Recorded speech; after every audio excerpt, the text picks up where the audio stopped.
কি আঁচল বিছায়েছ নদীর কূলে বটের মূলে মূলে।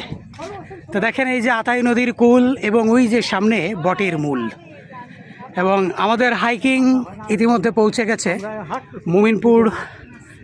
ওই যে ভাঙন, সেটা কালবটের কাছাকাছি কামারগাতি এরিয়ার মধ্যে। এই যে দেখছেন এখানে রয়েছে, শুধু সে আমাদের নায়ক নয়, সে আমাদের সর্বাধিনায়ক। এই যে দেখছেন যে চমৎকার পরিবেশে। তো ভাই কেমন আছেন? আপনার ভিডিও তো সেই সুন্দর হচ্ছে। সঞ্জয় দত্ত মালগুলো দেখছেন কি নিয়ে আইছি সব। আপনার ভাঙনের ভিডিওগুলো তো সেরকম আয়োজন করতাম না, আয়োজন আমাদের হচ্ছে ট্রলারে।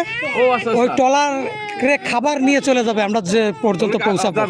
হ্যাঁ, ট্রলারে যে খাবার রান্নাও চলতেছে। আমরা ওই সামনে গিয়ে গোসল করবো আতাই নদীতে। গোসল করে জুমার নামাজ পড়বো, এর মধ্যে মনে করেন যে ট্রলার খাবার নিয়ে চলে আসবে।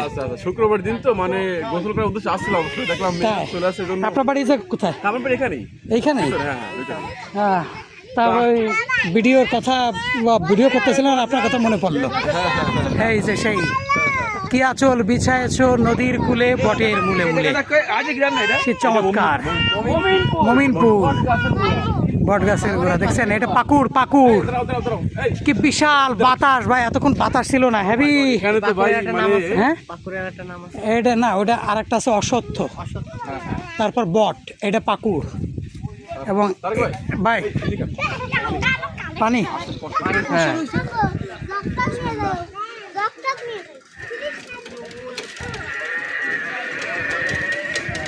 দোকান বন্ধ ভাই, বুঝছেন? আলহামদুলিল্লাহ, না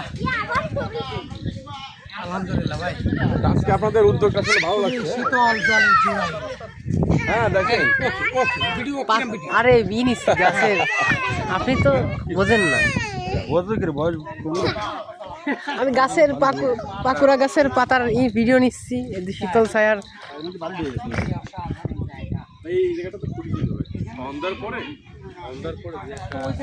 এই যে ভাঙন এলাকা আইছি, দেখেন আমাদের একজন হাইকার নোমান ভাই 72 চলে গেছে। ওই যে দেখা যাচ্ছে 72, 72 আমাদের সবাইকে ছাড়াই চলে গেছে। 72 বছর বয়স। ওই যে দেখা যাচ্ছে, দেখেন নদীর ওই ভাঙনের ওই পারে চলে গেছে, আর আমরাই যে এখনো যাচ্ছি। চিন্তা করেন, উনি হাঁটতেছে তো হাঁটতেছে, আবার এই আর একটা গ্রুপ, এই যে আমাদের এই যে একটা গ্রুপ যাইতেছে।